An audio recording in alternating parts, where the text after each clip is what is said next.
Bạn có bao giờ tự hỏi tại sao có những người nắm trong tay hàng núi tài sản, sống trong nhung lụa, mà ánh mắt của họ vẫn chất chứa một nỗi muộn phiền không tên? Tại sao chúng ta, những người đang ngày đêm tất bật mưu sinh, lại tin rằng chỉ cần có nhiều tiền hơn, mọi đau khổ sẽ tan biến?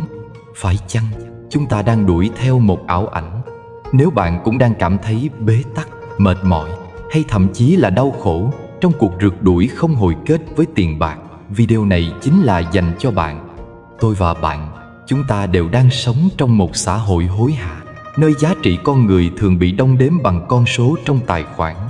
Chúng ta khổ không phải chỉ vì chúng ta thiếu tiền, mà đôi khi chúng ta khổ ngay cả khi có tiền. Chúng ta khổ vì sự so sánh, vì nỗi lo mất mát, vì sự thèm khát không bao giờ đủ. Vấn đề không nằm ở đồng tiền, thưa bạn, vấn đề nằm ở tâm thức của chúng ta khi đối diện với nó. Trong khoảng 1 giờ đồng hồ sắp tới, chúng ta sẽ không bàn cách làm giàu nhanh chóng, mà chúng ta sẽ cùng nhau chiêm nghiệm về những lời dạy của Đức Phật để hiểu đúng bản chất của tiền và tìm ra con đường để sống một cuộc đời an lạc, ngay cả khi chúng ta vẫn đang sống giữa dòng đời vật chất này. Hãy cùng tôi bước vào hành trình này. 1. Tiền bạc là phương tiện, không phải là hạnh phúc. Chúng ta vẫn thường nhầm lẫn. Một sự nhầm lẫn nhỏ nhưng tai hại đến mức khiến cả cuộc đời nhiều người trở nên mỏi mệt. Chúng ta nghĩ rằng hạnh phúc nằm ở cuối con đường mang tên giàu có, rằng chỉ cần có thật nhiều tiền, mọi nỗi lo sẽ tan biến, mọi khổ đau sẽ rời xác. Nhưng Đức Phật đã dạy, tiền bạc không phải là cứu cánh, nó chỉ là phương tiện, cũng như con thuyền giữa dòng giúp ta qua sông, chứ không phải bến đỗ của cuộc đời. Hãy tưởng tượng bạn đang đứng bên bờ sông lớn. Bên kia là miền an lạc, nơi không còn sợ hãi, không còn bon chen. Bạn cần một chiếc bè để qua sông, đó là điều không thể phủ nhận. Bạn dốc sức đóng bè, tìm vật liệu, khéo léo kết từng nhánh tre, từng sợi dây. Chiếc bè ấy là tiền bạc, là của cải, là công sức, là trí tuệ bạn tích góp. Và đúng vậy, nó giúp bạn vượt qua những con sóng dữ của cuộc đời, giúp bạn không bị dòng nước cuốn trôi. Nhưng bi kịch bắt đầu từ khoảnh khắc bạn đã chạm bờ. Bạn đã đến nơi an toàn, đã thấy cỏ xanh và nắng vàng phía bên kia. Thế mà thay vì buông chiếc bè xuống, bạn lại cố vác nó lên vai, rồi lê bước tiếp trên con đường khô ráo, bằng phẳng. Mỗi bước đi, bè nặng hơn. Mỗi hơi thở, gánh nặng ấy khiến lưng bạn cong xuống, tâm bạn mỏi mòn. Bạn không còn cảm nhận được niềm vui khi qua sông nữa, vì toàn bộ sức lực giờ đây dùng để bảo vệ chiếc bè là thứ vốn chỉ sinh ra để giúp bạn, không phải để giam giữ bạn. Người giàu mà không vui là người vẫn đang mang chiếc bè ấy trên lưng. Họ không dám buông vì sợ mất đi thứ từng cứu họ. Họ quên mất phương tiện chỉ có ý nghĩa khi được sử dụng đúng lúc, đúng chỗ. Khi vượt qua sông rồi, chiếc bè nên được đặt xuống để người khác cũng có thể dùng. Nhưng nhiều người lại giữ khư khư, cho rằng mất bè là mất mạng, rằng không có tiền là không còn giá trị. Họ quên rằng hạnh phúc không nằm trong chiếc bè, mà nằm ở khả năng biết buông nó xuống khi đã tới bờ. Tiền bạc cũng vậy, nó quý giá, nhưng chỉ khi ta là người điều khiển nó. Một khi ta để nó dẫn dắt, nó trở thành sợi dây trói buộc vô hình. Bạn sẽ thấy nhiều người càng giàu lại càng lo. Họ sợ mất, sợ người khác hơn, sợ ngày mai không còn như hôm nay. Họ đếm tiền nhưng không đếm được bình an. Họ sở hữu nhiều thứ nhưng không sở hữu nổi giấc ngủ yên lành. Họ tưởng mình đang tự do, nhưng thực ra đang bị cột chặt trong cái lưới của chính mình. Đức Phật từng nói, gốc rễ của khổ đau nằm trong sự chấp trước. Khi ta bám víu vào một thứ, dù là tốt đẹp đến đâu, nó vẫn có thể trở thành xiềng xích. Tiền bạc vốn không xấu, nhưng lòng tham mới khiến nó biến dạng. Khi tâm chưa đủ tỉnh, ta dùng tiền để mua niềm vui. Nhưng khi tâm đã sáng, ta dùng tiền để gieo niềm vui cho người khác. Cùng một đồng tiền, nhưng người mê sẽ thấy nó là thần linh, người tỉnh sẽ thấy nó chỉ là hạt bụi. Hãy nhìn lại cuộc đời mình. Có phải chúng ta đã từng đánh đổi sự an yên để có thêm một khoản tiết kiệm? Có phải ta từng cãi vã, từng mất ngủ, từng khóc thầm chỉ vì con số trong tài khoản? Có phải ta từng quên mất nụ cười của mình chỉ để đuổi theo những con số ngày càng xa? Nếu vậy, hãy dừng lại một chút, hít sâu, thở chậm và hỏi lòng mình, ta đang đi tìm tiền hay đi tìm hạnh phúc? Khi tâm bình an, ta có thể ngồi trong căn nhà nhỏ mà vẫn thấy ấm áp. Khi lòng rối ren, dù ở biệt thự rộng lớn, ta vẫn thấy cô đơn. Tiền bạc có thể mua được nệm êm, nhưng không thể mua được giấc ngủ ngon. Nó có thể giúp ta sở hữu căn nhà, nhưng không giúp ta có một mái ấm. Nó có thể đưa ta đến những nơi xa hoa, nhưng không thể đưa ta trở về với chính mình. Bởi hạnh phúc không nằm ở ngoài kia, mà nằm ở bên trong mỗi người. Một người biết dùng tiền đúng cách là người hiểu rằng mỗi đồng đều mang trong nó trách nhiệm và từ bi. Khi ta biết chia sẻ, tiền trở thành năng lượng của yêu thương. Khi ta biết sử dụng có chánh niệm, tiền trở thành phương tiện gieo phước. Nhưng khi ta để lòng tham dẫn lối, tiền sẽ biến thành sợi dây siết chặt cổ ta từng ngày. Cho nên, bài học không phải là có nhiều hay ít, mà là biết dừng đúng lúc. Trong kinh, Đức Phật dạy rằng của cải chỉ thật sự có giá trị khi nó đem lại lợi ích cho mình và cho người. Nếu chỉ tích trữ mà không biết sử dụng, của cải ấy chẳng khác nào nước trong hồ tù động, dần dần sinh ra hôi thối. Còn nếu biết để cho dòng chảy ấy lưu thông, biết để tiền phục vụ điều thiện, phục vụ sự sống, thì nó sẽ trở thành nguồn suối mát lành nuôi dưỡng cuộc đời. Thế nên, đừng sợ tiền, cũng đừng tôn thờ tiền. Hãy học cách làm bạn với nó. Hãy để nó đi cùng bạn một đoạn, rồi mỉm cười buông xuống khi đến bờ. Vì chiếc bè vốn không phải để giữ mãi, mà là để qua sông. Khi đã đến nơi bình an, ta cần đôi chân trần bước trên đất, cảm nhận cỏ mềm và gió mát, chứ không cần một khối nặng đè lên vai. Người trí tuệ không phủ nhận giá trị của tiền bạc, nhưng họ hiểu giới hạn của nó. Họ dùng tiền như người lái đò dùng mái chèo, vững vàng mà nhẹ nhàng, không để sóng cuốn đi. Họ biết chiếc bè chỉ giúp mình qua sông, nhưng để tới được nơi an nhiên, cần một tâm không dính mắc. Tiền bạc chỉ có thể mua phương tiện, còn bình yên là hoa nở trong tâm hồn tự do. Cuộc đời, suy cho cùng, là một chuyến đi qua sông. Mỗi người mang theo một chiếc bè khác nhau. Có người làm bằng gỗ quý, có người chỉ bằng tre nứa. Nhưng điều quan trọng không phải là chiếc bè đẹp hay xấu, mà là bạn có dám đặt nó xuống khi tới bờ hay không. Nếu cứ ôm lấy, cuộc hành trình tiếp theo sẽ trở nên nặng nề, và bạn sẽ quên mất lý do vì sao mình bắt đầu. Tiền bạc, suy đến cùng, là phương tiện giúp ta đi, không phải nơi để ta dừng.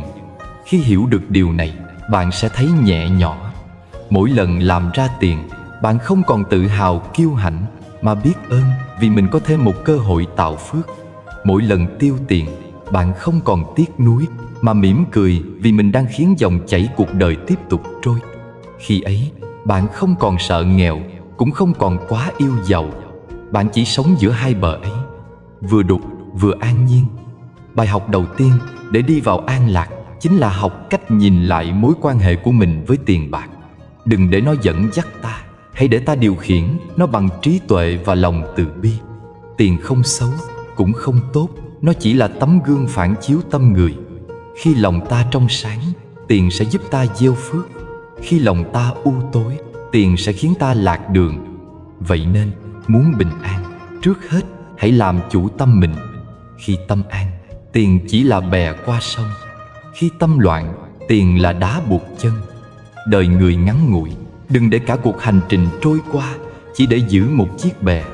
Hãy bước lên bờ, hãy nhìn thấy ánh sáng mặt trời đang đón bạn. Hãy mỉm cười buông xuống, vì chỉ khi buông, bạn mới thật sự được tự do. Và lúc ấy, bạn sẽ hiểu sâu sắc lời Phật dạy. Tiền bạc là phương tiện, không phải là hạnh phúc. Nếu bạn nghĩ nỗi khổ chỉ là do nghèo khó, hãy chờ xem chương 2, là nơi sự thật sẽ đảo ngược mọi định kiến về tiền bạc và hạnh phúc. 2. Nỗi khổ của sự sở hữu và nỗi sợ hãi mất mát.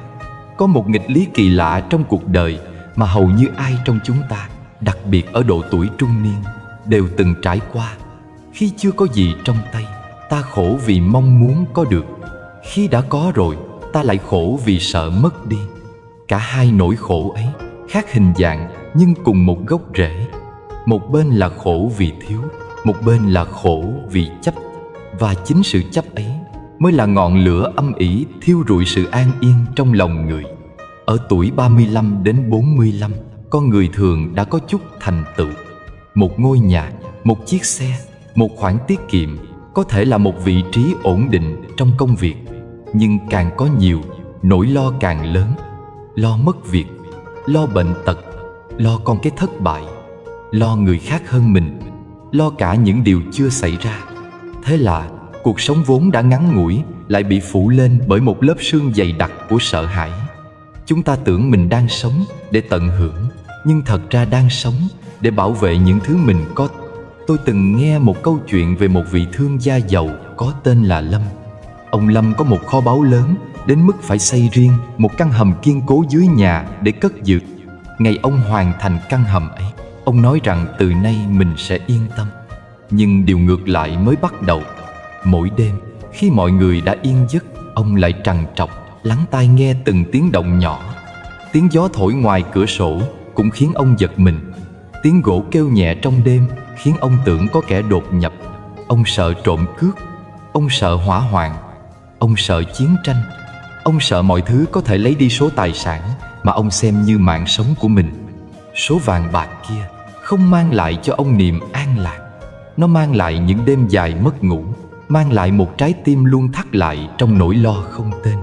Ông Lâm không thật sự là người sở hữu kho báu ấy. Chính kho báu ấy đang sở hữu ông. Ông trở thành nô lệ cho chính sự giàu có của mình. Đức Phật gọi đó là sự chấp thủ. Khi ta bám víu vào điều gì, ta sẽ sợ hãi mất nó. Càng có nhiều thứ để mất, ta càng sợ. Và sợ hãi là thứ khiến tâm ta mất tự do. Một người có ít nhưng biết đủ, tâm họ vẫn nhẹ nhàng như mây bay. Còn một người có nhiều nhưng luôn lo dự, tâm họ nặng như đá tảng. Sự chấp trước không nằm ở vật ngoài thân, mà nằm trong cái tâm nắm chặt không buông. Hãy quan sát một đứa trẻ khi nó nắm viên kẹo trong tay. Nếu bạn cố lấy đi, nó sẽ khóc, sẽ sợ. Càng chấp càng đau. Nhưng khi viên kẹo đã tan trong miệng, đứa trẻ lại mỉm cười. Nó không còn bám giữ, vì đã biết hương vị ngọt ngào. Người trưởng thành cũng thế, chỉ khác là chúng ta chấp vào những viên kẹo lớn hơn, những danh vọng, những tài sản, những mối quan hệ mà ta cho rằng nếu mất đi, cuộc đời mình sẽ không còn ý nghĩa. Đức Phật từng nói, gốc rễ của khổ đau nằm trong lòng tham và sự sợ hãi. Khi ta muốn sở hữu, ta đang gieo mầm sợ hãi. Vì hễ có thì sẽ có thể mất.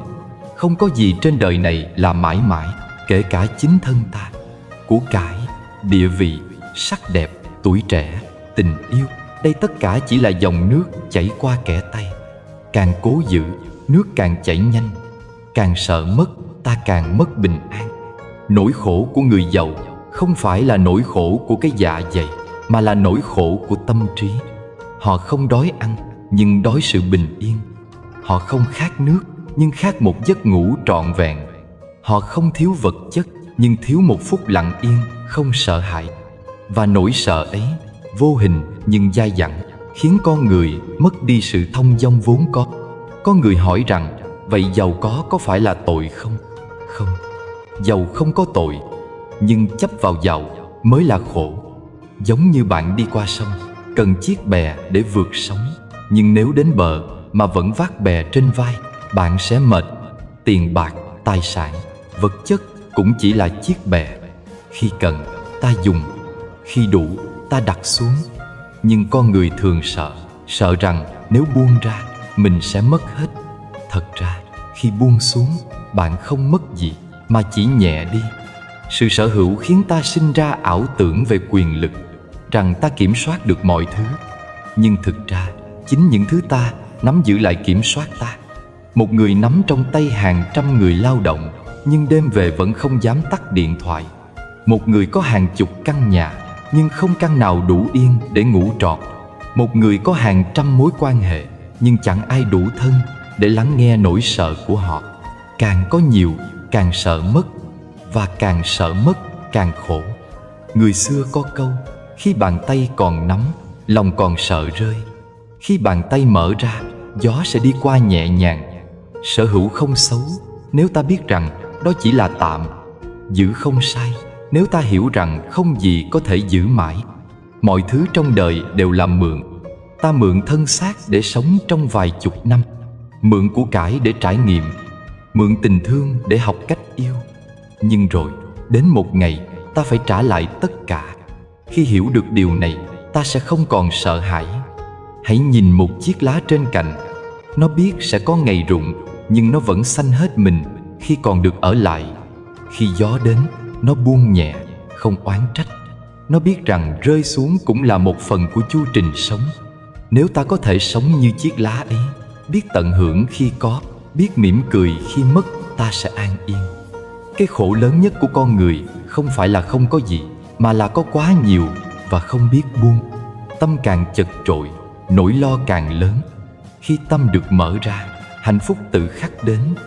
Sự giàu có thật sự không phải là có bao nhiêu, mà là bớt sợ hãi bấy nhiêu. Một người có thể không nhiều của cải, nhưng nếu tâm họ rộng, họ có cả thế giới. Đức Phật dạy, khi ta hiểu về vô thường, ta không còn khổ vì mất. Vì ta biết, mất cũng chỉ là một phần của đổi thay. Mọi thứ đến rồi đi, như mây bay qua trời. Không có gì để giữ, cũng không có gì để mất. Khi hiểu sâu điều này, nỗi sợ biến mất và bình yên bắt đầu. Hãy học cách sở hữu mà không bị sở hữu. Sở hữu một ngôi nhà, nhưng đừng để nó chiếm hết tâm trí. Sở hữu một công việc, nhưng đừng để nó định nghĩa giá trị của mình. Sở hữu tiền, nhưng để tiền quyết định niềm vui. Khi ta biết đứng ngoài những thứ mình có, ta mới thật sự là chủ nhân của cuộc đời. Cuộc sống vốn dĩ mong manh. Mỗi ngày trôi qua là một phép màu. Tiền bạc có thể kiếm lại, danh vọng có thể gây dựng, nhưng thời gian đã mất thì không bao giờ trở lại. Vì thế, thay vì sợ mất, hãy học cách trân trọng khi còn. Trân trọng giây phút hiện tại, trân trọng người bên cạnh, trân trọng từng hơi thở bình an. Khi ta biết trân trọng, ta không còn bám víu. Khi ta không bám víu, ta tự do. Hãy nhớ, sở hữu không đem lại bình yên. Chỉ có buông mới mang lại an lạc. Nhưng buông không có nghĩa là bỏ hết, mà là trong lòng không còn dính mắc. Bạn vẫn làm việc, vẫn sống, vẫn cống hiến, nhưng tâm không còn run rẩy vì sợ mất. Khi ấy, bạn có thể mỉm cười giữa thăng trầm và nhận ra bình yên chưa từng rời bỏ ta, chỉ là ta đã rời bỏ nó. Và như vậy, bài học của chương này chính là học cách sống với của cải mà không bị ràng buộc bởi của cải. Học cách yêu thương mà không sở hữu. Học cách tận hưởng mà không phụ thuộc. Khi ta buông chất, sợ hãi tan biến. Khi sợ hãi tan biến, hạnh phúc sẽ nở hoa. Vì rốt cuộc, nỗi khổ của sự sở hữu chỉ có thể được chữa lành bằng sự buông bỏ trong trí tuệ. Khi hiểu được điều đó, bạn sẽ không còn sợ mất, vì bạn đã thấy rằng chẳng có gì thật sự thuộc về mình. Chỉ có tâm an mới là tài sản duy nhất không bao giờ mất đi. Chúng ta vừa thấy ánh sáng bên ngoài, nhưng bóng tối bên trong mới là điều đáng sợ. Chương 3 sẽ dẫn bạn đi sâu hơn. 3. Nỗi khổ của sự thèm khát, vòng xoáy của việc so sánh. Nếu bạn không phải là ông Lâm, nếu bạn vẫn đang trên con đường mưu sinh giữa cuộc đời này, thì nỗi khổ lớn nhất của bạn có lẽ không phải là sợ mất đi, mà là thèm khát để có được. Trong tâm của mỗi con người luôn có một cơn đói vô hình. Nó không nằm ở dạ dày, mà ở lòng ham muốn. Khi ta chưa đủ sáng để nhận ra, ta sẽ sống mãi trong sự đói đó. Càng ăn, càng khát, càng có, càng muốn thêm. Đó chính là nỗi khổ của sự thèm khát và vòng xoáy của việc so sánh. Trong giáo lý nhà Phật có một hình ảnh rất đặc biệt, đó là hình ảnh loài ngạ quỷ. Đó là những chúng sinh có cái bụng to vô cùng, nhưng cổ họng lại nhỏ như cây kim. Bụng to tượng trưng cho lòng tham vô đáy, còn cổ họng nhỏ tượng trưng cho sự không bao giờ thỏa mãn. Dù được dâng bao nhiêu thức ăn, chúng vẫn không bao giờ no. Đó là hình ảnh ẩn dụ cho con người khi để cho lòng tham và sự so sánh dẫn dắt. Chúng ta trong cuộc sống hiện đại đôi khi cũng đang sống như những ngạ quỷ ấy. Mỗi ngày chúng ta lướt mạng xã hội, nhìn thấy cuộc sống của người khác, rồi bắt đầu so sánh với chính mình. Thấy người khác đi du lịch, ta thấy lòng xao động. Thấy bạn bè đổi xe mới, ta thấy mình thua kém. thấy con của họ học trường quốc tế, ta bắt đầu thấy con mình thiệt thòi. Và trong sâu thẳm, ta tự nhủ rằng mình cũng phải có được những điều ấy. Không phải vì thật sự cần, mà vì không muốn thua. Sự so sánh chính là một liều thuốc độc ngọt ngào. Nó khiến ta tưởng rằng mình đang tiến lên, nhưng thực ra là đang đánh mất an lạc từng ngày. Đức Phật từng dạy, khổ đau sinh ra từ ái dục, tức là lòng ham muốn. Khi ta không biết dừng lại, thì dù có đạt được bao nhiêu, ta vẫn cảm thấy thiếu. Ham muốn giống như ngọn lửa. Khi ta ném vào đó thêm củ, nó không tắt đi mà cháy mạnh hơn. Khi ta chạy theo lòng tham, ta không làm giàu cho mình, mà đang nuôi lớn ngọn lửa thiêu rụi sự bình an trong tim. Bạn kiếm được 10 triệu, bạn muốn 20. Bạn mua được một căn nhà, bạn lại muốn căn thứ hai. Bạn có chiếc xe, bạn lại muốn xe sang hơn. Mọi thứ đều có điểm bắt đầu, nhưng không có điểm kết thúc. Và chính vì không có điểm kết thúc, nên con người cứ chạy mãi, kiệt sức mà vẫn không đến được nơi nào. Người nghèo muốn được như người khá, người khá lại muốn bằng người giàu. Người giàu lại nhìn lên những người giàu hơn để thấy mình vẫn còn thiếu. Vòng xoáy ấy không có hồi kết. Nó giống như một chiếc guồng nước quay mãi trong vô vọng. Mỗi vòng quay mang theo mệt mỏi và sợ hãi. Người trong đó tưởng mình đang tiến lên, nhưng thật ra chỉ đang lặp lại. Có một câu chuyện trong kinh điển kể rằng có một người nghèo hỏi Đức Phật làm sao để giàu có. Ngài nói, người giàu thật sự không phải là người có nhiều tài sản, mà là người biết đủ. Khi người ấy giảm bớt mong muốn, người ấy lập tức trở nên giàu có. Nếu một người có 10 đồng, nhưng chỉ cần 5 đồng, họ đã là người giàu. Còn một người có 100 đồng, nhưng muốn 1.000 đồng, thì vẫn là người nghèo. Giàu hay nghèo không nằm ở số tiền trong túi, mà ở tâm biết đủ hay không. Khi tâm biết đủ, ta nhìn thấy cuộc sống đơn sơ cũng đẹp. Một bữa cơm giản dị cũng là niềm hạnh phúc. Một buổi sáng không lo nghĩ cũng là tài sản. Một nụ cười trong bình yên cũng quý hơn vàng bạc. Nhưng khi tâm không biết đủ, dù có tất cả, ta vẫn thấy thiếu. Một người sống trong biệt thự có thể vẫn khổ vì họ so sánh căn nhà mình với lâu đài của người khác. Một người đi xe hơi có thể vẫn thấy nhục vì xe họ không sang bằng người bên cạnh. So sánh là con dao cắt đứt niềm vui, khiến ta không bao giờ thấy hài lòng với hiện tại. Trong xã hội hôm nay, so sánh đã trở thành thói quen tiềm ẩn. Người ta so sánh không chỉ bằng mắt mà bằng cả trái tim. Một chiếc điện thoại mới ra, lập tức hàng triệu người cảm thấy chiếc cũ của mình kém giá trị. Một tấm hình được nhiều lượt thích khiến người khác cảm thấy mình vô hình. Và rồi, chúng ta cố gắng thể hiện, cố gắng chứng minh, cố gắng khoe ra những thứ mình có để được thừa nhận. Nhưng càng cố gắng như thế, ta càng đánh mất chính mình. Đức Phật dạy, người biết tự tại không cần chứng minh điều gì. Họ như bông hoa nở giữa rừng, không cần ai khen, vẫn tỏa hương. Còn người sống trong so sánh, dù được cả thế gian tán thưởng, vẫn thấy thiếu một lời công nhận. Vì sâu bên trong, họ chưa thật sự tin vào giá trị của chính mình. Sự thèm khát và so sánh khiến con người đánh mất sự đơn giản vốn có của cuộc sống. Ngày xưa, một bữa cơm canh rau cũng đủ vui.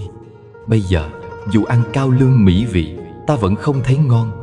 Không phải vì món ăn, mà vì tâm ta đã không còn thanh thản. Khi tâm còn dính mắc, thì mọi thứ đều trở nên thiếu. Khi tâm yên, một cốc nước lọc cũng đủ để thấy hạnh phúc. Có những người tưởng rằng khi có nhiều hơn người khác, họ sẽ vui hơn. Nhưng niềm vui ấy chỉ tồn tại trong phút chốc rồi biến mất. Bởi vì khi dựa vào sự so sánh, ta chỉ có thể hạnh phúc khi người khác thua mình. Và đó là một thứ hạnh phúc rất mong manh. Chỉ cần người kia vươn lên, ta lại rơi vào khổ đau. Hạnh phúc thật sự không nằm ở vị trí của ta so với ai, mà nằm ở sự bằng lòng với chính mình. Nếu bạn có thể nhìn người khác thành công mà lòng vẫn hoan hỷ, thì bạn đã giàu có thật sự. Nếu bạn có thể sống giản dị mà không mặc cảm, thì bạn đã hạnh phúc thật sự. Khi tâm không còn so sánh, mọi người quanh ta đều là thầy, là bạn, là tấm gương để soi chiếu chính mình.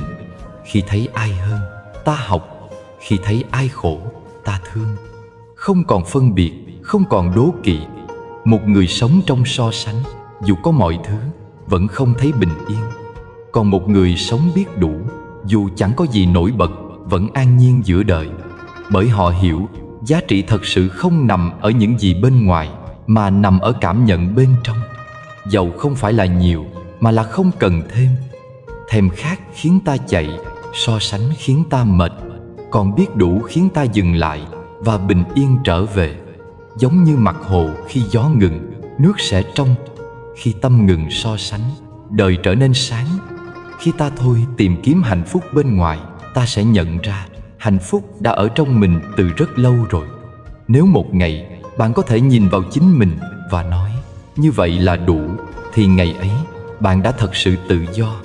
Bạn có thể làm việc, vẫn mưu cầu, vẫn cống hiến, nhưng không còn bị điều gì điều khiển.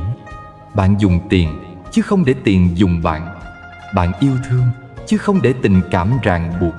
Bạn vui khi người khác vui, và thấy mình giàu có khi ai đó được an lạc. Đó là con đường mà Đức Phật dạy, là con đường trung đạo. Không phủ nhận đời, cũng không dính mắc vào đời. Không chạy theo ham muốn, cũng không diệt trừ ham muốn bằng bạo lực tinh thần. Chỉ cần thấy rõ, hiểu rõ, rồi tự nhiên buông. Khi ta biết dừng lại, cuộc sống trở nên nhẹ hơn. Khi ta thôi so sánh, tâm trở nên rộng hơn. Và khi tâm đã rộng, thì dù ở đâu, dù trong hoàn cảnh nào, ta vẫn có thể mỉm cười. Hãy tập nhìn vào những gì mình có, thay vì những gì mình thiếu. Hãy biết ơn mỗi sáng được thức dậy, biết ơn mỗi bữa cơm, mỗi ánh nắng, mỗi hơi thở. Bởi chỉ khi biết ơn, ta mới thật sự thấy mình đang có. Khi ta có lòng biết ơn, lòng tham tự khắc nhỏ lại. Khi lòng tham nhỏ lại, an lạc nở hoa. Vì vậy, bước đầu tiên để thoát khỏi sự dằn vặt của tiền bạc không phải là kiếm nhiều hơn, mà là so sánh ít hơn. Khi bạn không còn nhìn sang người khác, bạn sẽ thấy đời mình đủ đầy. Và khi bạn thấy đời mình đủ đầy, bạn sẽ hiểu rằng hạnh phúc chưa từng nằm ở việc có bao nhiêu, mà ở chỗ biết dừng khi đã đủ. Tiền nhiều nhưng tâm vẫn trống rỗng. Tại sao? Phần tiếp theo sẽ giúp bạn nhìn thấu tận gốc. 4. Cái bẫy của cải vật chất, sự giàu có vô thường. Chúng ta thường nghĩ khi trong tay có của cải vật chất, ta đã chạm đến một nền tảng vững chắc của đời sống. Một căn nhà kiên cố, một tài khoản tiết kiệm đầy ắp, một vài bất động sản giá trị. Tất cả khiến ta có cảm giác rằng mình đang an toàn, rằng mình có thể yên tâm trước những biến động của cuộc đời. Nhưng thật ra, đó chỉ là cảm giác, một ảo giác được sinh ra từ sự thiếu hiểu biết về vô thường. Đức Phật đã chỉ dạy mọi sự trên đời đều biến đổi. Không có gì, dù là kiên cố nhất, có thể tồn tại mãi. Từ một hạt mưa nhỏ đến một dãy núi hùng vĩ, từ một hơi thở con người đến một nền văn minh rực rỡ. Tất cả đều đi theo một chu kỳ như sinh, trụ, dị, diệt. Có sinh, ắt có diệt. Có đến, ắt có đi. Tiền bạc, dù quý giá đến đâu, cũng không nằm ngoài quy luật ấy. Ngày hôm nay, bạn có thể là người đứng trên đỉnh cao, trong tay là quyền lực và của cải. Nhưng chỉ một biến động nhỏ của cuộc đời, một cơn bệnh, một tai nạn, một cuộc khủng hoảng, mọi thứ có thể tan biến như sương khói. Thế giới này đã chứng kiến bao nhiêu người từng là biểu tượng của sự giàu có, phút chốc trắng tay, chỉ vì một quyết định sai lầm hay một cơn sóng kinh tế. Của cải vốn dĩ không bao giờ đứng yên. Những người giàu có, nếu không hiểu về vô thường, sẽ sống trong sợ hãi. Họ tưởng rằng mình đang xây tường bảo vệ, nhưng thật ra họ đang xây tường giam mình. Càng nhiều của cải, họ càng lo sợ bị mất. Càng có nhiều thứ để bảo vệ, tâm họ càng bất an. Họ lao vào mua bảo hiểm, đầu tư khắp nơi, xây hầm, xây nhà, cất giữ vàng bạc, chỉ để tìm một chút an toàn không thật.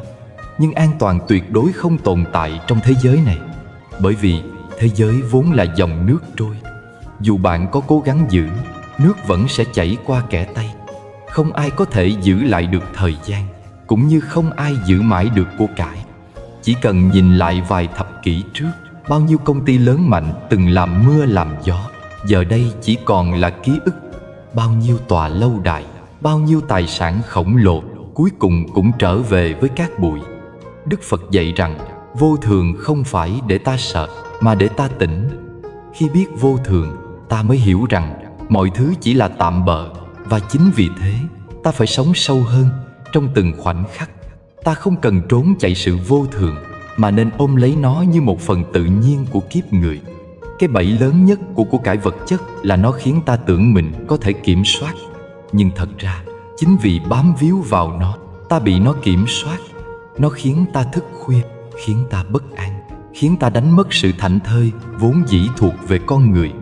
Một người có thể ngồi trên ngai vàng, nhưng tâm họ vẫn run rẩy, vì sợ ngai vàng ấy có thể sụp đổ bất cứ lúc nào.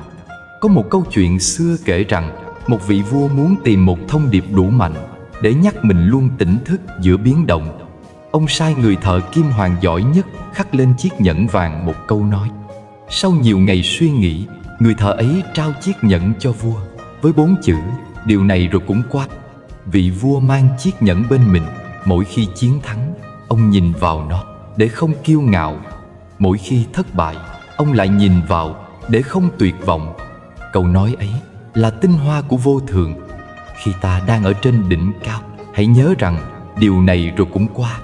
Khi ta đang ở dưới đáy cùng của khó khăn, hãy nhớ rằng điều này rồi cũng qua. Như 4 mùa thay đổi, như ngày nối tiếp đêm, chẳng có gì là mãi mãi. Nếu ta hiểu sâu được chân lý này, ta sẽ không còn bị cuốn vào vòng xoáy của lo sợ và tham cầu. Ta sẽ biết sử dụng tiền bạc như một phương tiện, chứ không để nó trở thành mục đích. Ta sẽ biết trân quý những gì mình có, nhưng không xem chúng là chỗ dựa vĩnh cửu. Bởi vì chỗ dựa thật sự không nằm ở tài sản, mà nằm ở nội tâm an ổn. Khi một người hiểu được vô thường, họ không còn xem mất mát là thảm họa. Họ biết rằng có cũng tốt, mất cũng không sao. Có là nhân duyên đủ, mất là nhân duyên tan. Họ không trách trời, không oán người, chỉ mỉm cười nhìn cuộc đời như dòng sông chảy. Đó chính là trí tuệ của người biết sống. Nhiều người trong chúng ta mãi mê tích lũy, mà quên rằng thứ đáng sợ nhất không phải là nghèo, mà là nghèo trong tâm. Một người có ít nhưng biết đủ là người giàu có. Một người có nhiều nhưng luôn sợ mất là người nghèo khổ. Giàu mà không tự tại là nghèo trong phú quý. Nghèo mà biết an vui là giàu trong bình an. Tiền bạc nếu biết dùng đúng cách là bông hoa đẹp trên hành trình sống. Nhưng nếu quá bám chặt, nó trở thành sợi dây trói buộc. Khi bạn biết buông, bạn mới thật sự tự do. Khi bạn biết đủ, bạn mới thật sự hạnh phúc. Của cải vật chất dù nhiều đến đâu cũng chỉ là một đám mây bay qua bầu trời đời người. Nó có thể rực rỡ trong một khoảnh khắc rồi tan biến không dấu vết. Nhưng trí tuệ và lòng từ bi, đó là những thứ không bao giờ bị vô thường cuốn đi. Bởi vì trí tuệ và từ bi không thuộc về thế giới của vật chất, mà thuộc về thế giới của tâm. Cho nên, người hiểu đạo không chạy trốn vô thường, mà sống thuận theo nó. Họ biết khi nào nên nắm, khi nào nên buông. Họ biết dùng tiền để làm lợi ích, để gieo hạt thiện lành, chứ không để tạo thêm ràng buộc. Họ biết rằng tiền bạc là khách trọ, còn tâm an là chủ nhà. Khách đến thì mời, khách đi thì tiễn, không níu kéo, không hối tiếc. Và như vậy, họ sống giữa thế gian, nhưng không bị thế gian cuốn đi. Họ có thể giàu, nhưng tâm họ không dính mắc vào cái giàu. Họ có thể nghèo, nhưng tâm họ vẫn thông dong tự tại. Đó mới là sự giàu có thật sự. Bởi vì giàu có vật chất là tạm thời, giàu có tâm hồn mới là vĩnh cửu. Khi ta hiểu được vô thường, ta mới biết cách sống thật sâu, thật chậm, thật biết ơn từng phút giây. Mỗi hơi thở trở thành một phép lạ, mỗi ngày còn được sống trở thành một món quà. Và lúc ấy, dù trong tay không có nhiều, ta vẫn có tất cả. Đức Phật không dạy ta từ bỏ tiền bạc, mà dạy ta đừng để tiền bạc chi phối. Không dạy ta chối bỏ cuộc đời, mà dạy ta nhìn thấu bản chất của nó. Khi ta sống với tâm hiểu biết, tiền bạc không còn là cái bẫy, mà trở thành một phương tiện thiện lành để phụng sự. Và cuối cùng, khi ta nhìn quanh, ta sẽ mỉm cười nhận ra rằng cuộc đời vốn không hề vô nghĩa.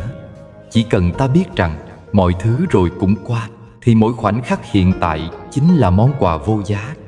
Vô thường không phải là mất mát. Vô thường chính là lời nhắc rằng hãy yêu thương và sống cho trọn vẹn hôm nay. Nếu bạn tưởng rằng giàu là đủ để hạnh phúc, hãy theo dõi chương tiếp theo, là nơi sự thật về nỗi khổ của người giàu sẽ khiến bạn bất ngờ. 5. Chánh mạng. Đồng tiền mang năng lượng gì? Trong bát chánh đạo, con đường Đức Phật chỉ dạy để đi đến sự chấm dứt khổ đau, có một yếu tố rất gần gũi với đời sống hàng ngày của chúng ta. Đó là chánh mạng, nghĩa là nuôi sống bản thân bằng một nghề nghiệp chân chính, đúng đắn, không gây hại cho mình và cho người.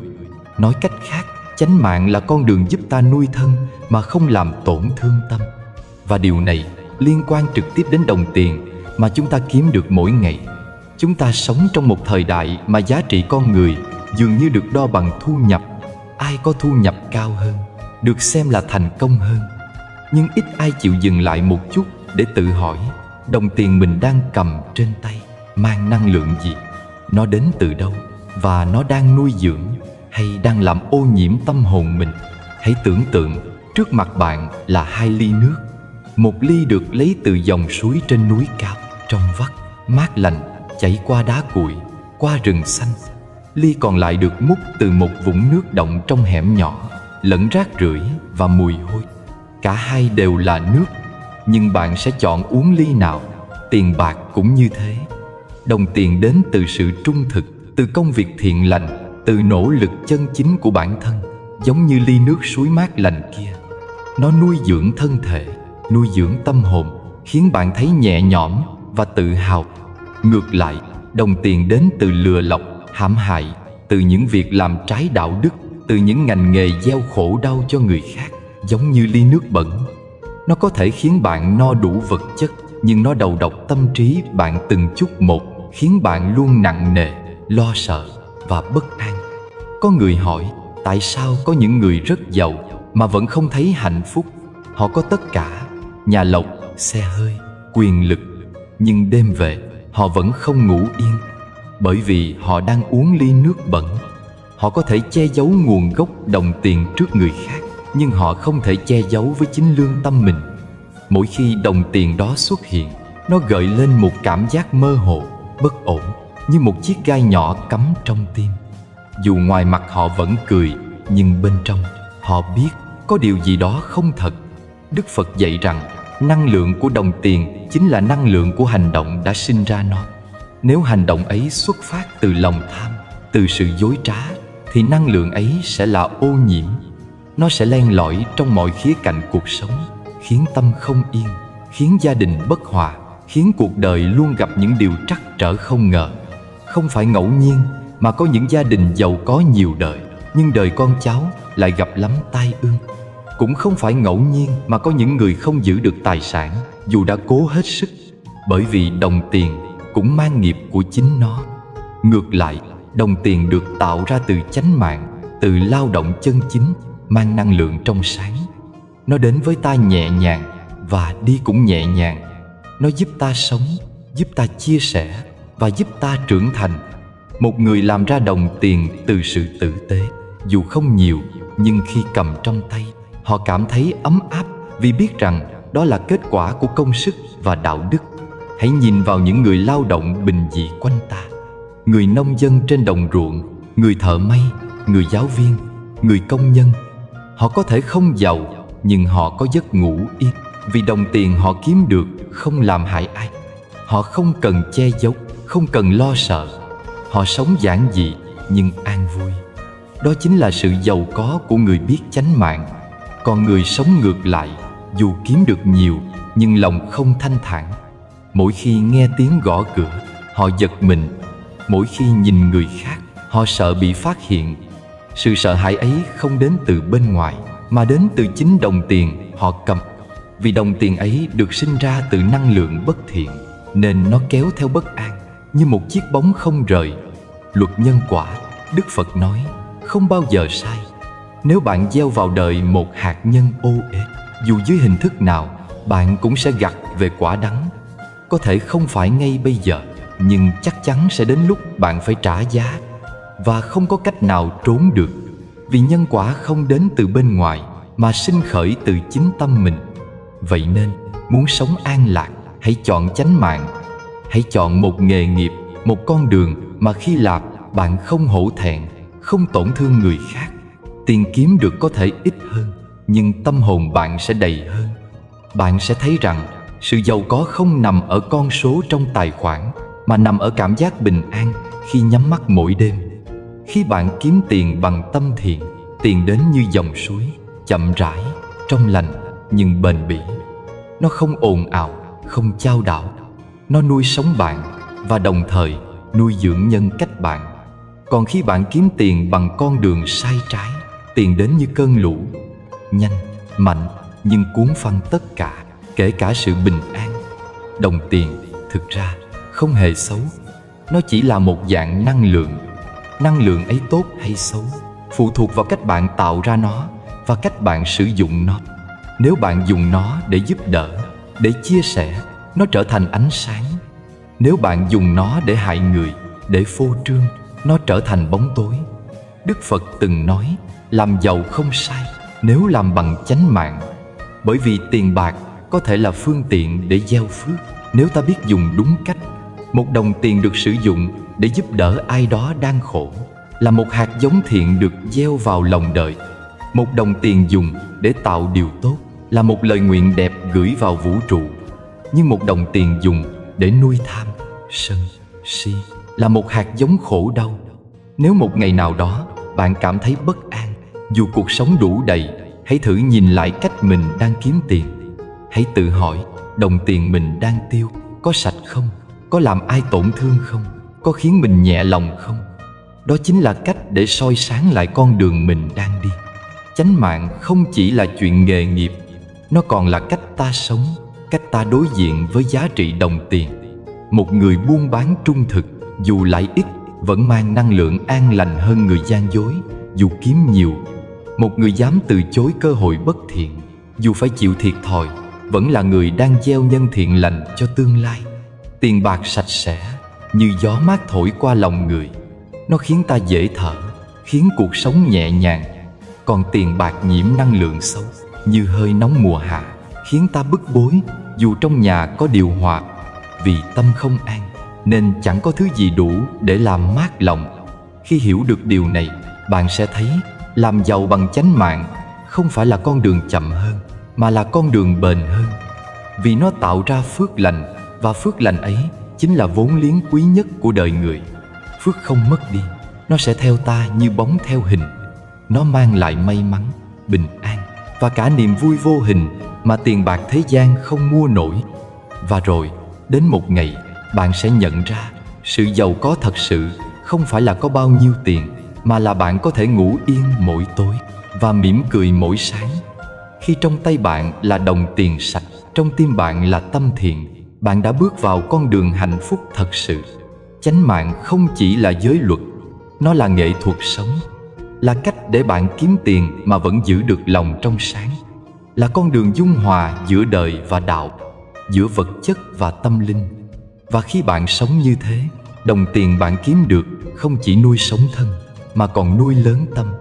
Nó trở thành một dòng năng lượng thiện lành lan tỏa quanh bạn, khiến cuộc đời bạn tỏa sáng như một ngọn đèn không bao giờ tắt. Vừa mới đây, chúng ta đã thấy bề mặt của sự giàu có, nhưng ẩn sâu bên trong là một nghịch lý mà ít ai dám đối mặt. Chương 6 sẽ giải thích, hy vọng không làm bạn thất vọng. 6. Bố thí là nghệ thuật cho đi để nhận lại sự giàu có. Khi nói đến tiền bạc, phần lớn chúng ta đều nghĩ ngay đến việc làm sao để có thật nhiều, để tích góp, để an toàn hơn, để không còn sợ thiếu thốn. Nhưng Đức Phật lại dạy chúng ta một con đường ngược lại, con đường của sự buông xả và cho đi. Đó chính là bố thí, là nghệ thuật để tâm được tự do giữa biển đời của nắm giữ. Đây là một nghịch lý mà chỉ khi thực tập ta mới có thể thật sự hiểu. Bởi lẽ tâm con người thường có xu hướng sợ mất. Càng có nhiều, càng sợ mất nhiều. Càng sở hữu, càng bị trói buộc. Trong khi đó, người biết cho đi lại là người nhẹ nhàng nhất, vì họ không còn gì để mất. Hãy thử tưởng tượng bạn đang nắm chặt bàn tay mình lại. Nắm thật chặt đến khi các khớp ngón tay bắt đầu mỏi. Khi bàn tay nắm lại, bạn có thể giữ được thứ gì đó trong lòng bàn tay, nhưng đồng thời bạn cũng không thể nhận thêm bất cứ điều gì. Và nếu nắm quá lâu, bạn sẽ thấy mỏi, thấy đau, thấy tê dại. Đó là hình ảnh của người luôn muốn giữ chặt, luôn lo lắng rằng nếu buông ra, họ sẽ chẳng còn gì. Bây giờ, hãy từ từ mở bàn tay ra. Cảm nhận làn gió đi qua những ngón tay. Cảm nhận sự nhẹ nhõm khi không còn phải nắm giữ. Khi bạn cho đi, bạn không còn đầy ắp những nỗi sợ hãi nữa. Bàn tay trống rỗng ấy, kỳ diệu thay, lại chính là bàn tay sẵn sàng để đón nhận những điều mới mẻ, những cơ hội, những niềm vui, những mối nhân duyên lành mà cuộc đời mang đến. Bố thí là như vậy, là hành động mở bàn tay của tâm hồn. Không phải là hành động của người giàu, mà là hành động của người biết đủ. Người có ít vẫn có thể cho đi, bởi cho đi không phải là đợi khi mình dư thừa, mà là khi trong lòng mình đầy ắp tình thương. Một nụ cười, một lời chia sẻ, một giây lắng nghe, một sự thấu hiểu, đó cũng là bố thí. Đức Phật từng dạy có 3 loại bố thí: tài thí, pháp thí và vô úy thí. Tài thí là cho đi vật chất, là cơm áo, tiền bạc. Pháp thí là cho đi trí tuệ, là chia sẻ hiểu biết, là dẫn đường cho người khác đi qua khổ đau. Và vô úy thí là cho đi niềm an, giúp người khác bớt sợ hãi, giúp họ đứng dậy khi gục ngã. 3 hình thức ấy khác nhau, nhưng đều gặp nhau ở một điểm chung. Đó là lòng từ bi. Người có lòng từ, dù nghèo vật chất, vẫn là người giàu có trong tâm. Người nghèo mà biết bố thí là người đã gieo mầm phước. Người giàu mà biết bố thí là người đang làm cho của cải trở nên có ý nghĩa. Ngược lại, người giàu mà keo kiệt chẳng khác nào kẻ đang giam mình trong nhà tù bằng vàng. Của cải không làm họ tự do hơn, mà chỉ khiến họ sợ hãi hơn. Có một vị vua xưa vô cùng giàu có, nhưng ông luôn cảm thấy trống rỗng. Một ngày, ông thấy một người ăn mày ngồi bên đường, vẫn có thể mỉm cười hạnh phúc với ổ bánh nhỏ trong tay. Ông hỏi: tại sao ngươi có thể vui vẻ khi chẳng có gì trong đời? Người ăn mày đáp: bởi vì ta có thể cho đi nửa ổ bánh này cho người khác. Khi đó, vua mới hiểu niềm vui không đến từ sở hữu, mà đến từ chia sẻ. Người biết cho đi, không nghèo đi, mà trở nên đầy đủ hơn. Bởi trong khoảnh khắc bạn giúp một người khác, năng lượng của lòng từ lan tỏa, và nó quay trở lại nuôi dưỡng chính bạn. Nhiều người hỏi: tại sao khi giúp người, ta lại thấy nhẹ lòng? Bởi vì trong giây phút ấy, ta thoát khỏi cái tôi. Ta không còn sống vì bản thân, mà sống vì tình thương. Người giàu mà không biết bố thí giống như một hồ nước không có lối thoát. Nước trong hồ sẽ dần đục, bốc mùi và chết. Ngược lại, người biết cho đi giống như dòng suối. Nước trong suối luôn trong, vì nó luôn chảy, luôn trao đi. Càng chảy, càng đầy, càng cho, càng đủ. Bố thí không làm ta nghèo đi, mà làm ta bớt sợ nghèo. Khi bạn cho đi, bạn đang nói với vũ trụ rằng: tôi tin vào sự đủ đầy, tôi không sợ mất mát. Và chính năng lượng ấy sẽ mở ra những cánh cửa mà người nắm chặt không bao giờ có được. Một đồng tiền khi được cho đi với lòng chân thành sẽ mang năng lượng tốt lành. Nó quay trở lại với bạn dưới những hình thức khác nhau. Có khi là cơ hội, có khi là sức khỏe, có khi là sự an lạc trong tâm.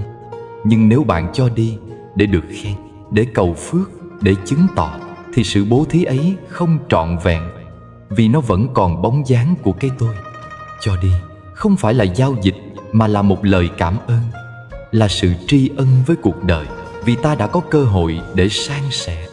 Là cách ta nói rằng: tôi biết ơn vì tôi vẫn có thể giúp người khác, dù chỉ là một chút. Có người hỏi: vậy nếu tôi cho đi, nhưng người khác không biết ơn thì sao? Câu trả lời là: không sao cả.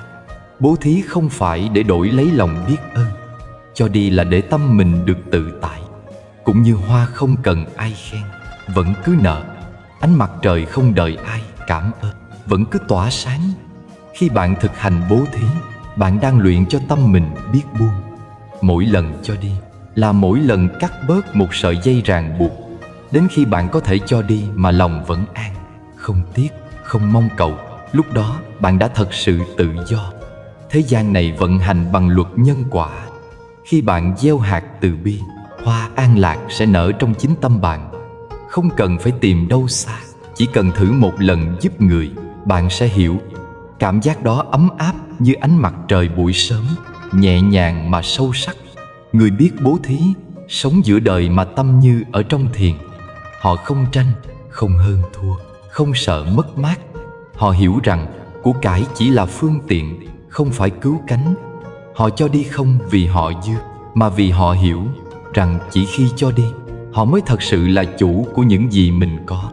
Khi bạn cho đi bằng cả trái tim, bạn không còn là người ban ơn, mà là người được ơn. Vì bạn đang giúp chính mình thoát khỏi sự ích kỷ, giúp mình trở nên rộng lớn hơn. Và trong sự rộng lớn đó, bạn chạm đến sự giàu có đích thực, sự giàu có của tâm hồn. Hãy nhớ, bàn tay nắm chặt chỉ giữ được một chút ít, còn bàn tay mở ra có thể đón nhận cả bầu trời. Cho đi là cách để mở bàn tay và mở cả trái tim. Khi bạn hiểu được nghệ thuật bố thí, bạn sẽ không còn lo lắng về chuyện mất hay còn. Vì bạn biết phước báo không nằm trong két sắt, mà nằm trong những điều thiện lành.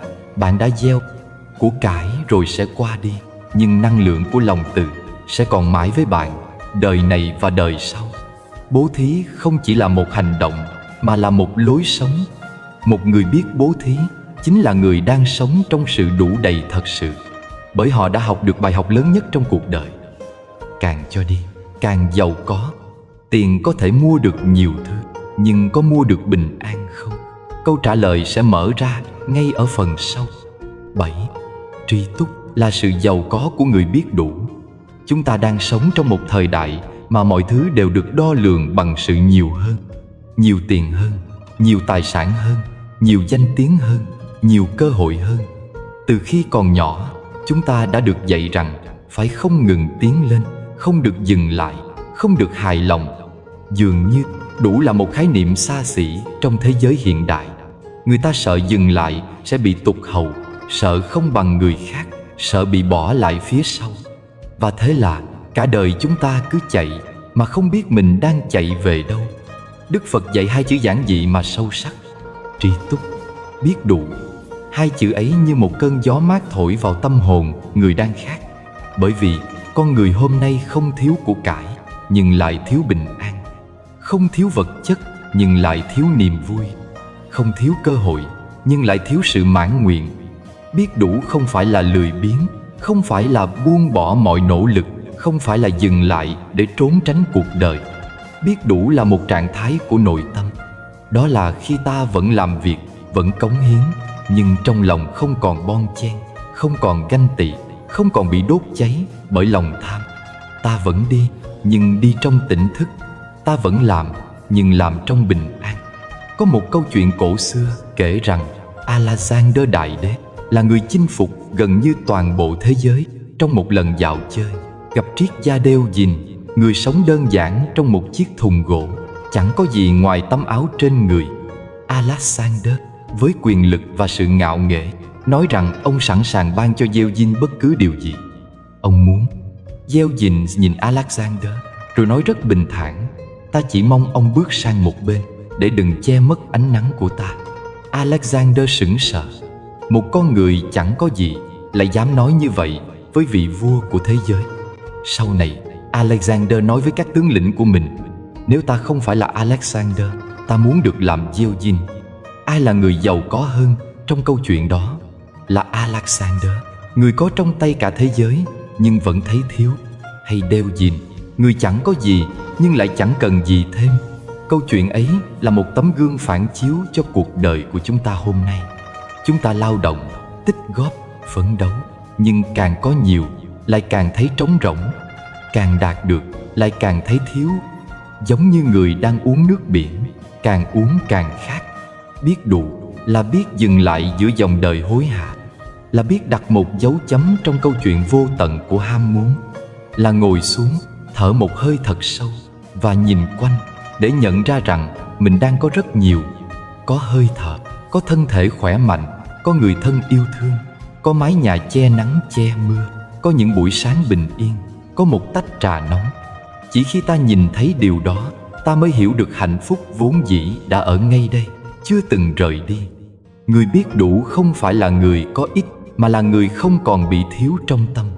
Có người giàu đến mức không đếm hết tiền, nhưng trong lòng vẫn đầy bất an, sợ mất, sợ bị cướp, sợ ngày mai không còn. Còn có người chỉ sống giản dị với vài bộ đồ, vài bữa cơm đạm bạc, nhưng lại cười an nhiên, vì họ biết trân quý những gì đang có. Tri túc không có nghĩa là dừng phát triển, mà là phát triển trong tỉnh thức. Khi ta biết đủ, ta sẽ biết cách hướng nỗ lực của mình vào những điều đúng đắn. Ta không còn làm việc vì ganh đua, mà vì muốn cống hiến. Ta không còn kiếm tiền vì sợ hãi, mà vì muốn mang lại giá trị. Cái tâm biết đủ khiến mọi hành động đều trở nên nhẹ nhàng, tự nhiên, không còn bị chi phối bởi lòng tham hay nỗi sợ. Người không biết đủ, sống trong lâu đài cũng thấy chật hẹp. Người biết đủ, dù ở túp lều tranh, vẫn thấy như ở cung điện. Bởi vì không gian của hạnh phúc không nằm ở bên ngoài, mà nằm trong tâm. Có người suốt đời đi tìm hạnh phúc, đi hết nơi này đến nơi khác, mua sắm đủ thứ, thử hết cách này đến cách kia, nhưng không bao giờ thấy đủ. Họ giống như người đứng bên bờ biển, vốc nước trong tay, rồi than rằng sao nước lại cứ trôi đi. Họ quên mất rằng biển cả vẫn ở đó, chỉ là họ không thể nắm giữ. Người biết đủ là người biết buông những mong cầu vô tận, những so sánh, những đòi hỏi. Khi buông xuống, lòng nhẹ như gió. Khi không còn muốn thêm, tự nhiên lại có tất cả. Có người từng hỏi một vị thiền sư, thế nào là giàu có thật sự? Ngài mỉm cười và đáp, giàu là khi không còn bị thiếu. Thiền sư không nói về vàng bạc, mà nói về cảm giác bên trong. Khi tâm không còn thiếu, không còn khao khát những thứ ngoài tầm, đó chính là sự giàu có lớn nhất. Chúng ta, những người đang ở tuổi trung niên, đã đi qua nửa đời người, có lẽ đã đủ trải nghiệm để hiểu rằng niềm vui từ vật chất chỉ ngắn ngủi như ánh chớp. Mua được món đồ mới, ta vui một lúc. Đổi chiếc xe sang hơn, ta hãnh diện vài ngày. Nhưng rồi cảm giác ấy tan biến, để lại khoảng trống lớn hơn trong lòng. Còn niềm vui khi ngồi bên con, khi thấy người thân bình an, khi lắng nghe tiếng mưa rơi trên mái nhà, những điều giản dị ấy lại ở rất lâu trong tim. Người biết đủ không còn đuổi theo những thứ xa vời.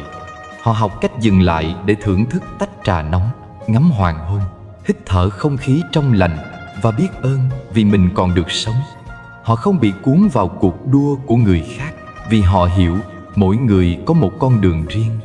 Biết đủ giúp ta quay về với chính mình và sống thật với trái tim.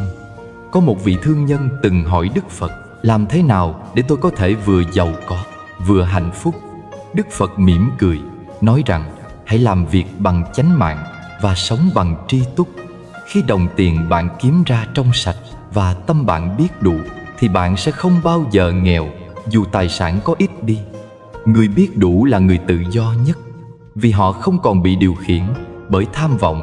Họ không cần phải chứng minh với ai, không phải chạy đua với đời, không cần hơn thua.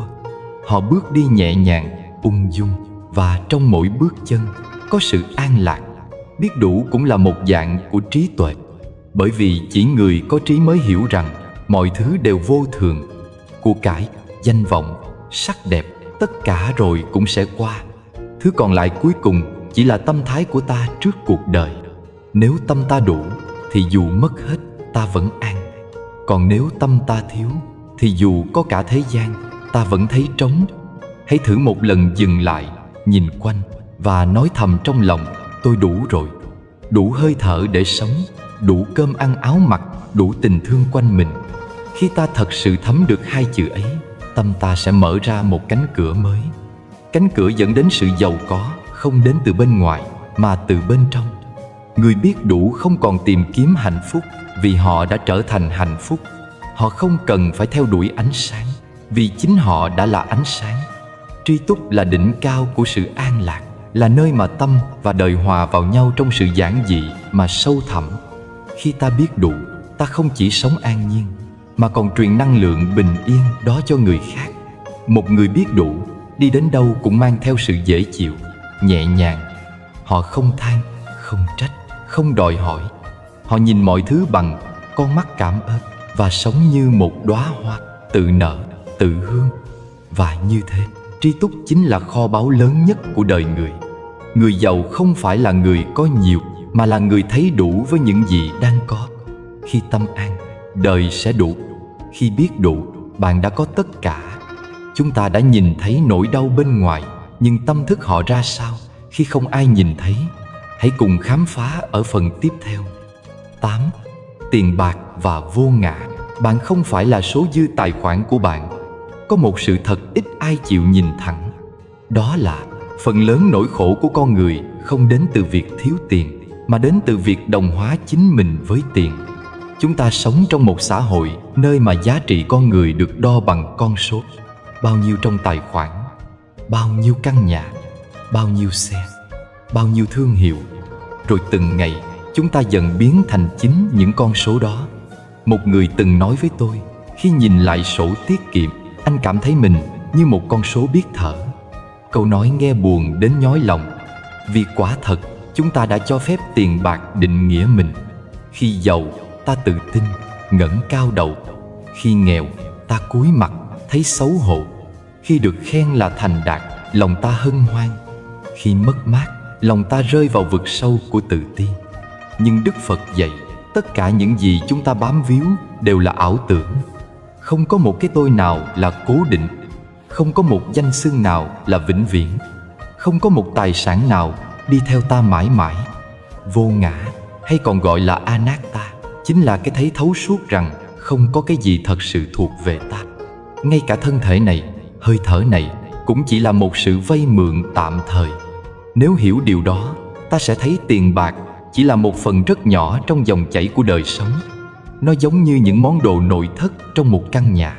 Có thể đẹp, có thể tiện nghi, nhưng không bao giờ là bản chất của ngôi nhà ấy.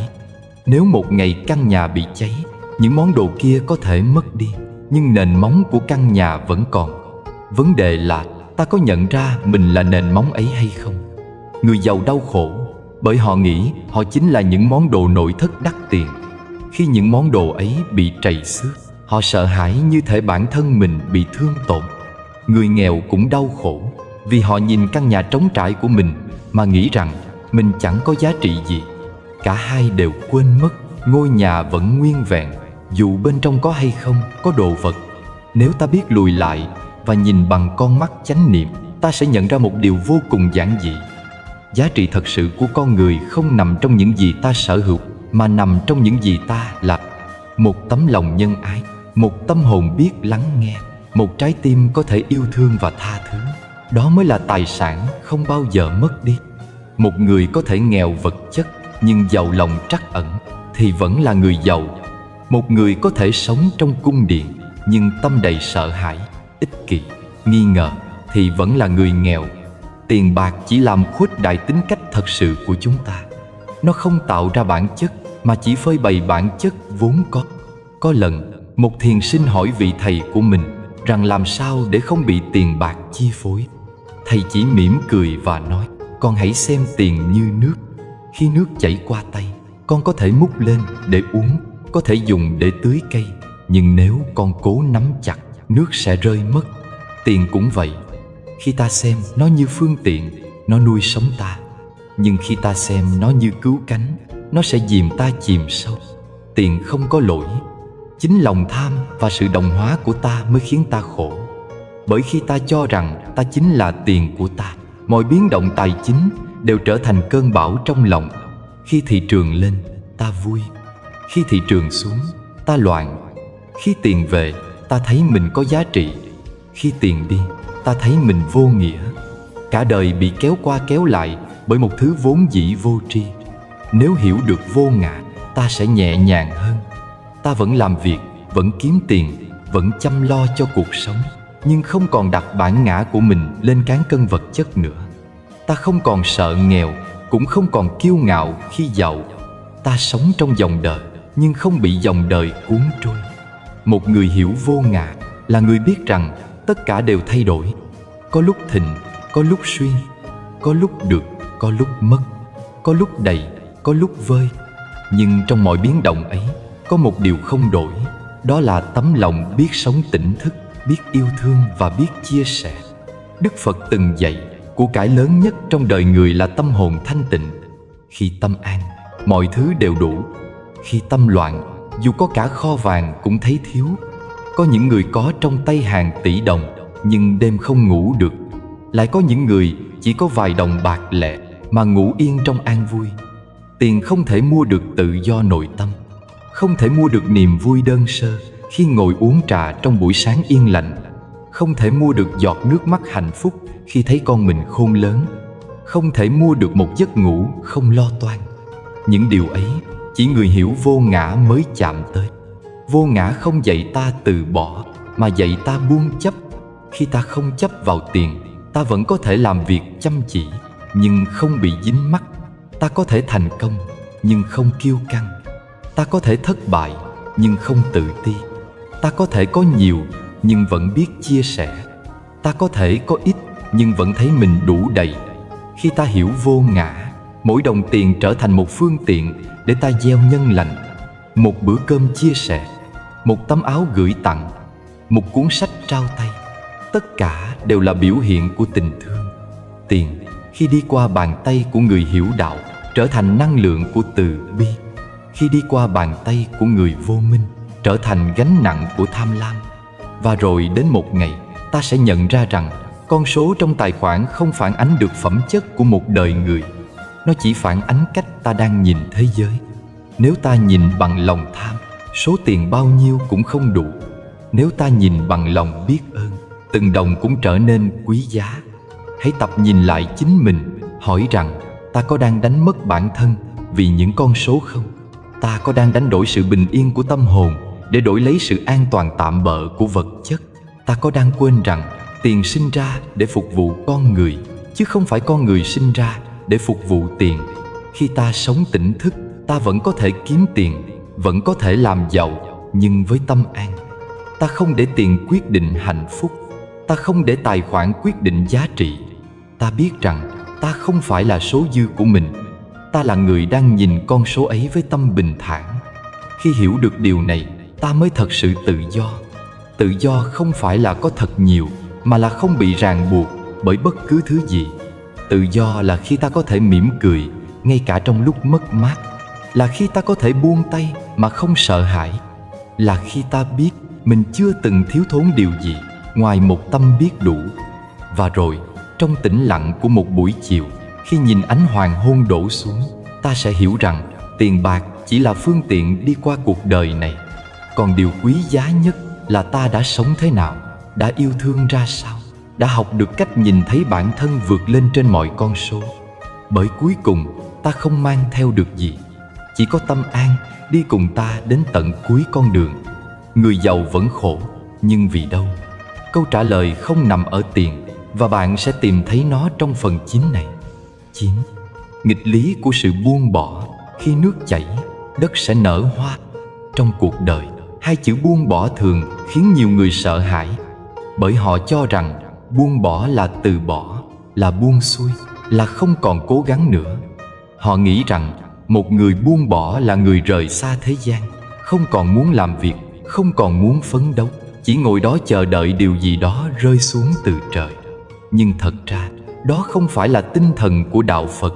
Đó là một sự hiểu lầm rất lớn và cũng rất nguy hiểm.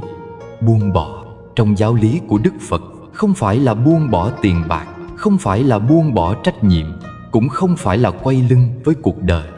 Buông bỏ chính là buông những sợi dây đang trói buộc tâm mình, buông sự lo lắng, buông nỗi sợ hãi, buông cái mong cầu quá mức về kết quả. Làm hết lòng nhưng không dính mắc, nỗ lực nhưng không ràng buộc. Hãy tưởng tượng một người làm vườn muốn có một khu vườn rực rỡ. Anh ta không thể chỉ ngồi yên cầu xin hoa nở. Anh ta phải cày đất, phải gieo hạt, phải chăm sóc từng chút một. Anh ta làm tất cả bằng tình yêu và sự kiên nhẫn. Nhưng sau đó, anh ta hiểu rằng dù có chăm chỉ đến mấy, anh ta cũng không thể bắt hoa nở ngay ngày mai. Anh ta phải tin tưởng vào tự nhiên, tin rằng khi đủ nắng, đủ mưa, đủ thời gian, hoa sẽ tự biết cách nở. Đó chính là buông bỏ. Buông không phải là ngừng làm, mà là ngừng cưỡng cầu, ngừng kiểm soát mọi thứ, ngừng ép buộc mọi điều phải theo ý mình. Khi tâm ta biết buông, ta vẫn làm việc, nhưng tâm không bị xao động. Ta vẫn nỗ lực, nhưng lòng vẫn an. Trong cuộc sống hiện đại, con người đang rơi vào một nghịch lý. Họ làm việc ngày đêm để kiếm tiền, nhưng càng làm lại càng khổ. Không phải vì công việc nặng, mà vì tâm trí họ không bao giờ được nghỉ. Họ lo lắng khi chưa có tiền, họ lại sợ mất khi đã có tiền. Họ trồng cây, nhưng ngày nào cũng đào lên xem rễ đã mọc chưa. Họ gieo hạt, nhưng lại nắm chặt lấy mầm non, muốn kéo nó lớn thật nhanh. Và rồi họ làm gãy chính mầm sống của mình. Buông bỏ không có nghĩa là từ bỏ sự cố gắng. Buông bỏ là dừng lại trong tâm, là biết rằng ta đã làm hết lòng rồi, còn lại để nhân duyên quyết định. Ta không thể bắt mặt trời mọc sớm hơn, cũng không thể kéo mặt trăng xuống thấp hơn. Mọi thứ có thời điểm của nó. Tiền bạc cũng vậy. Ta vẫn phải làm việc, vẫn phải kiếm sống, vẫn phải nuôi gia đình, nhưng ta không để đồng tiền chiếm hết tâm trí mình. Khi ăn, ta chỉ ăn. Khi ngủ, ta chỉ ngủ. Khi làm việc, ta chỉ làm việc. Đó chính là sống chánh niệm. Nhưng nếu trong bữa ăn ta vẫn lo chuyện kinh doanh, trong giấc ngủ vẫn sợ mất tiền, thì tâm ấy chưa từng biết buông. Đức Phật từng dạy, khi tâm bị ràng buộc thì dù sống giữa cung vàng điện ngọc cũng vẫn khổ. Khi tâm biết buông thì dù ở chòi tranh vách đất vẫn thấy bình an. Buông bỏ không làm ta nghèo đi, buông bỏ chỉ làm ta nhẹ đi. Và khi tâm nhẹ, cuộc sống sẽ tự nhiên trở nên đầy đủ. Người giàu mà đau khổ là người đã gieo hạt nhưng lại cố gắng kéo mầm hoa lên. Họ sợ mưa, sợ nắng, sợ sâu, sợ mất mùa. Họ sống trong sự kiểm soát và lo âu không dứt. Còn người biết buông là người làm vườn thông dong. Họ cày xới đất, họ tưới nước, họ chăm cây bằng tất cả tấm lòng. Nhưng khi đã làm xong, họ mỉm cười, ngồi xuống, ngắm mây bay và tin rằng hoa sẽ nở khi đến thời. Đó là một nghịch lý rất đẹp.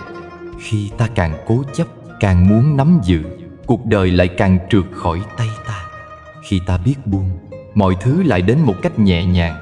Nước chảy đến đâu, đất nở hoa đến đó. Không phải vì ta ngừng nỗ lực, mà vì ta thôi kháng cự.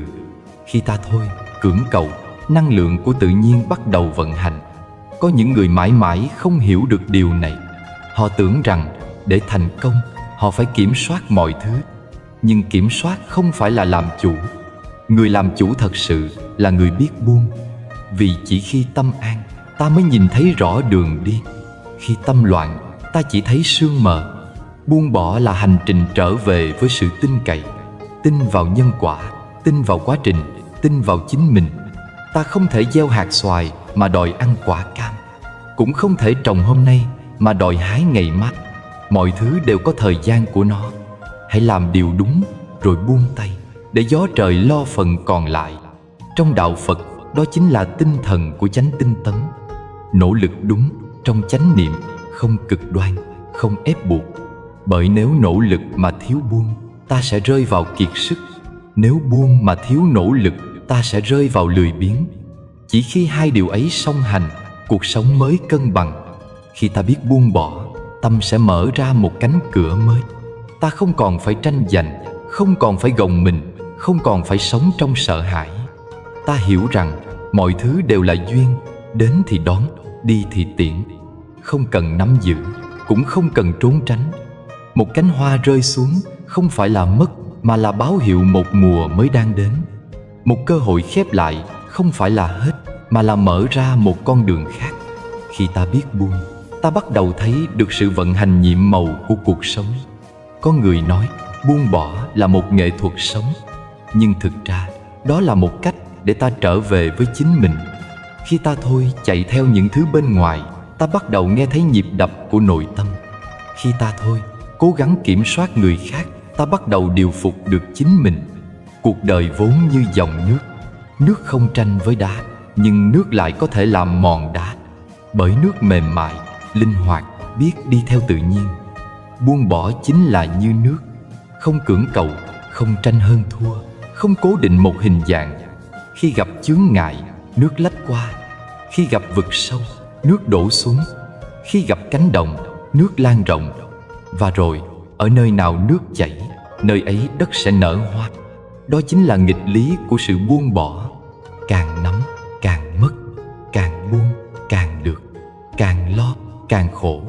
Càng tin, Khi ta biết buông bỏ, năng lượng tốt đẹp trong ta bắt đầu lan tỏa.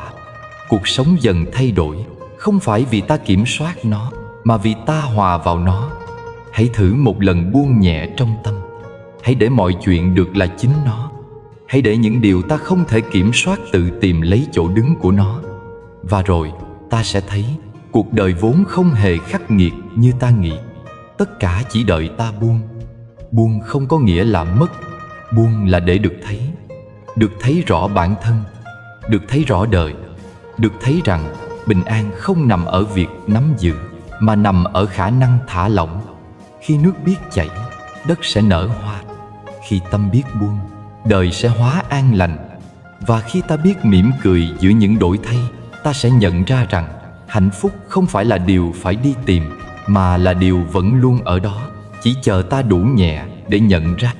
Nếu bạn nghĩ rằng tiền sẽ giải quyết mọi vấn đề, chương tiếp theo sẽ khiến bạn phải suy nghĩ lại hoàn toàn. 10. Con đường trung đạo, sử dụng tiền trong chánh niệm. Cuối cùng, khi nhìn lại toàn bộ hành trình của tiền bạc trong cuộc đời, chúng ta nhận ra rằng thái độ đúng đắn không nằm ở việc nhiều hay ít, không nằm ở việc giữ hay buông, mà nằm ở sự hiểu biết, ở chánh niệm và trung đạo. Đức Phật không bảo chúng ta bỏ tiền để sống khổ hạnh, cũng không bảo chúng ta tích lũy cho đến kiệt sức. Ngài chỉ dạy về con đường cân bằng, con đường trung đạo, nơi mà tiền bạc trở thành công cụ, chứ không phải mục tiêu hay gông cùng. Tiền bạc về bản chất trung tính như không khí. Nó không tự tốt hay xấu. Cũng như con dao, có thể dùng cắt rau, nấu cơm, cũng có thể dùng gây hại. Lỗi không phải ở con dao, mà ở người sử dụng. Tiền bạc cũng vậy. Nếu ta sử dụng nó với ý thức, với lòng từ bi và trí tuệ, nó sẽ trở thành phương tiện dẫn dắt chúng ta đến hạnh phúc và an lạc. Nếu chúng ta để tiền làm chủ mình, dẫn dắt ham muốn, nuôi dưỡng tham sân si, thì nó sẽ trở thành gông cùm, là nguồn khổ đau. Sử dụng tiền trong chánh niệm là biết rằng mỗi đồng tiền đến từ đâu, sẽ đi về đâu, và tác động của nó ra sao. Khi chi tiêu cho bản thân và gia đình, hãy làm điều đó một cách vừa đủ, không xa hoa, không phô trương. Đây là cách nuôi dưỡng thân. Khi ta chăm sóc cơ thể, không chỉ là ăn uống đầy đủ, mà còn là không tiêu pha một cách lãng phí, không để vật chất chi phối tâm trí. Đó là cách nuôi dưỡng sự hài hòa giữa vật chất và tinh thần. Khi tiền được dùng để giúp đỡ người khác, chia sẻ cho những ai đang khó khăn, cho những dự án thiện nguyện, hoặc đơn giản là một nụ cười, một bữa ăn cho người cần, đó là cách nuôi dưỡng tâm. Tâm khi được nuôi dưỡng bằng sự cho đi, bằng lòng từ bi, sẽ không bị chai sạn, không bị trống rỗng. Người giàu mà đau khổ thường là vì họ dùng tiền chỉ để thỏa mãn thân, chỉ để hưởng thụ vật chất mà bỏ quên tâm. Họ càng có, càng giàu, càng cảm thấy cô đơn, trống trải, như một cái bình rỗng nhưng tưởng đầy. Tiền bạc cũng có thể nuôi dưỡng tuệ. Khi chúng ta dùng tiền để học tập, để mua sách hay, tham gia các khóa học nâng cao kiến thức, hỗ trợ những lý tưởng tốt đẹp, chúng ta đang gieo nhân trí tuệ. Đây là loại giàu có mà không ai có thể lấy đi. Sự hiểu biết, sự sáng suốt, khả năng phân biệt đúng sai, năng lực sáng tạo và lòng trắc ẩn đều là những khoản đầu tư không bao giờ mất giá. Khi tiền bạc được dùng đúng cho thân, tâm và tuệ, nó trở thành công cụ tu tập tuyệt vời. Nó không còn là gánh nặng, mà là phương tiện giúp ta trưởng thành. Người giàu mà vẫn đau khổ chính là người quên mất điều này. Họ chỉ chạy theo thú vui vật chất, chạy theo sự thỏa mãn tức thì chạy theo danh vọng và địa vị. Họ mua xe sang, nhà lầu, du thuyền, nhưng trong lòng vẫn trống rỗng. Sự giàu có bên ngoài không chữa lành trống trải bên trong. Họ quên rằng đồng tiền chỉ là phương tiện, chứ không phải là hạnh phúc. Tham muốn vô tận khiến họ không bao giờ thỏa mãn, giống như cố gắng uống nước biển để hết khát. Người sống an lạc lại khác. Họ hiểu rằng tiền bạc là bạn đồng hành, không phải chủ. Họ không coi tiền là kẻ thù, cũng không coi tiền là cứu cánh duy nhất. Khi kiếm tiền, họ làm việc với ý thức, với chánh mạng, biết rằng nguồn lực này sẽ được dùng để chăm sóc bản thân, gia đình, người khác và sự tu dưỡng trí tuệ.